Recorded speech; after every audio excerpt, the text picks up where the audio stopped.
Voilà, donc chose étonnante, quand les sangs arrivent dans le cœur, il y a du sang riche en oxygène et du sang pauvre qui arrive dans le cœur, ils ne se mélangent pas à l'intérieur. La question est de savoir pourquoi les sangs ne peuvent pas se mélanger à l'intérieur de ce cœur. Donc nous allons ouvrir ce cœur en deux. Ceci dit en passant, tout à l'heure on a parlé des veines et des artères, des vaisseaux sanguins qui sont sur le cœur, ça s'appelle les vaisseaux sanguins coronaires. Donc pour essayer de comprendre pourquoi les sangs ne se mélangent pas dans le cœur, ben tout simplement, je vais couper le cœur en deux.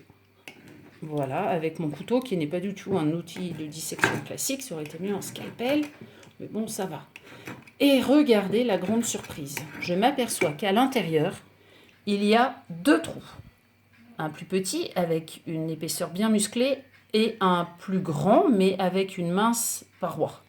Si je regarde maintenant les vaisseaux sanguins, je vais donc je vais regarder en faisant passer dans ce trou, où est-ce que ça sort, et je m'aperçois que ça sort au niveau d'une veine, mais également je vais essayer de la trouver au niveau d'une artère. Alors c'est pas évident.